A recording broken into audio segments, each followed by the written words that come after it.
Good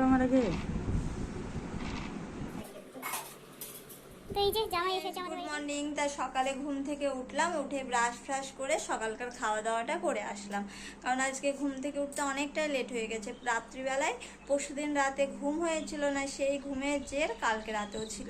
এক ঘুমে একদম সকাল হয়ে গেছে, তাই উঠেই খাওয়া দাওয়াটা করে না। আর এখন যাব রান্নাঘরে, বাবা বাজার টাজার করে এনে দিয়েছে, সেগুলো কাটাকুটি করব। মা একা একা করছে, বাইরে যা গরম পড়ছে। আর বাগান থেকে, তোমরা তো দেখেইছো, বাগান থেকে একটা আতা পেড়ে এনেছিলাম। সেই আতাটা সেদিন পাকা ছিল না, আজকে পেকে গেছে, সেটাই বাবু এখন খাবে। তাই বাবু বক বক করছে। তা চলো এখন বাবুকে গিয়ে আতাটা দিই। তা এখন চলে এসেছি রান্নাঘরে, এসে একটা গামলা নিয়ে নিলাম, সেখানে জল নিলাম, কারণ আতাটাকে ধোবো ভালো করে, সেই কারণ। তা এমন গামলা নিলাম যে ফুটো জল সব গামলা দিয়ে বেরিয়ে যাচ্ছে। তা চলো আতাটা ধুয়ে নিই। আতাটা ধোয়ার পরে এই যে হাত দিয়ে ভেঙে নিলাম, দেখলাম আতাটা বেশ ভালো পেকে গেছে। প্রথমে বাবুকে দিই খেতে, বাবু কি বলে না বলে শুনে। কি খাচ্ছ বাবু? কেমন লাগছে? কেমন লাগছে? দারুণ।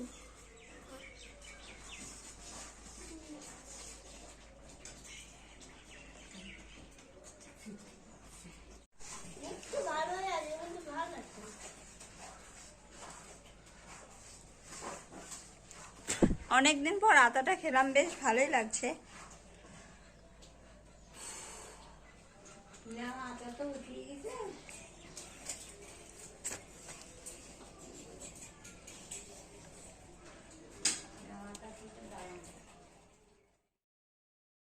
তা চলো আতা তো খেয়ে দেখা হলো, অনেকদিন পর আতাটা খেলাম, বেশ ভালোই লাগলো।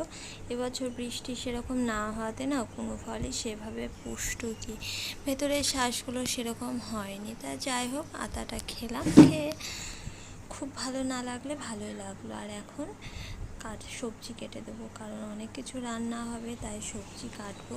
বোনের বায়নাতে হচ্ছে কুমড়োর ডোকা, বাবুর ইচ্ছাতে হচ্ছে মাংস, ফ্রাইড রাইস, কারণ আরেক দিন খাসির মাংস হয়েছিল, কিন্তু সেদিন ফ্রাইড রাইস হয়েছিল না। আর আমার ছেলে একটু ফ্রাইড রাইস খেতে ভালোই বাসে, তাই আজকে ফ্রাইড রাইস হচ্ছে ওর জন্য। আর কুমড়োর ডোকা, শাকের ডাঁটা, এইসব জাতীয় সবজিগুলো তো দিল্লিতে পাওয়া যায় না, আর পাওয়া গেলেও সেরকমভাবে রান্না করা হয় না, তাই ও বলছিল করে দেওয়ার কথা। তা ও তো চলে যাবে কালকে, আজকেই শ্বশুরবাড়িতে, তা আবার কবেই রান্না করে দেবে, তার জন্য মা আজকেই করে দিচ্ছে। আর এত গরম, তা কি বলবো, মটকা বেচতে এসেছিলো, সেখান থেকে মটকা কিনে নিয়ে খাচ্ছে। আর মা ওখান থেকে নিয়ে এসেছে বরফ নিয়ে এসে দেখো গলায় পিঠে বরফ ডলছে। আর অঙ্কিতকে বলছে যে এদা একটু লবণ আর লেবু নিয়ে নে, তাহলেই সুড়সুড়ি হয়ে যাবে এরকম। আর এখন তোমাদের সঙ্গে কথা বলতে বলতে আমার সমস্ত সবজি কাটা হয়ে গেছে, আর মা এখন পাটানো রাতে মশলা করছে। আর মেঘলা মেঘলা ওয়েদার হওয়াতে আমি আবার সবজি কেটে উঠানের দিকে আসলাম, এসে দেখছি যে একটা অফিস টাইম ফুল ধরেছে। ফুলটা দেখতে এত সুন্দর লাগছে যে একটু ভিডিও ক্যাপচার করে নিলাম। তারপরে এসেছে জুতো বেচতে, বোন বললো যে একটা জুতো নিব, ট্রেনে পড়ে যাওয়ার জন্য হাওয়ায় জুতো নেবে।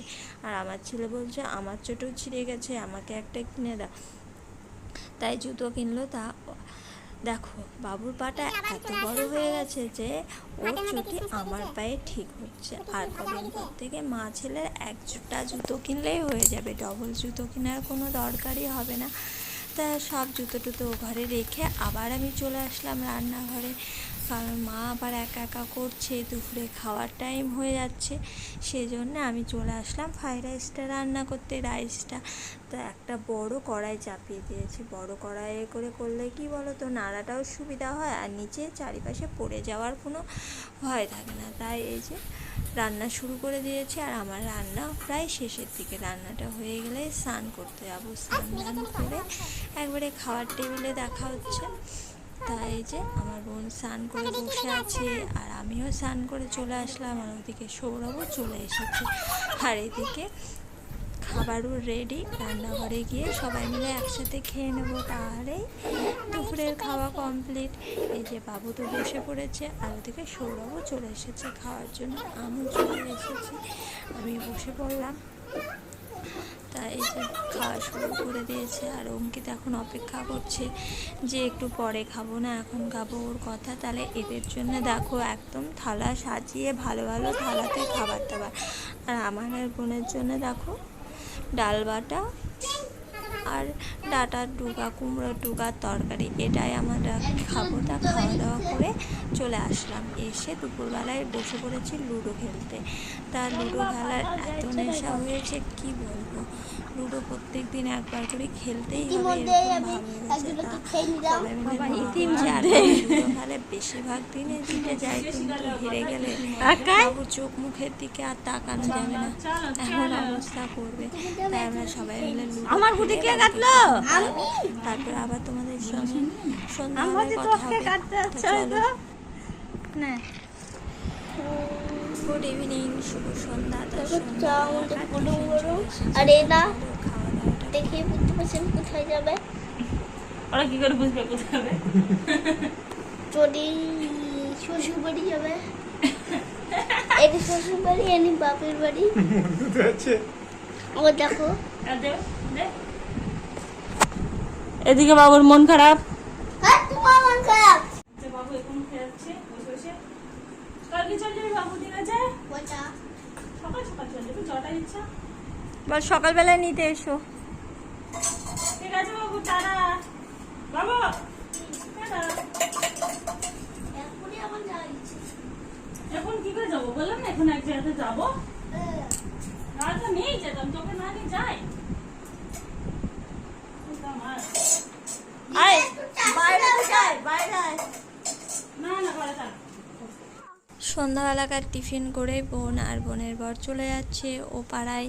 কালকে ওদের বাড়িতে আমাদের সবার নেমন্তন্ন আছে, সেখানে আমরা যাব। তা ওরা চলে গেল। তা চলো, আমার ব্লগটা এখানে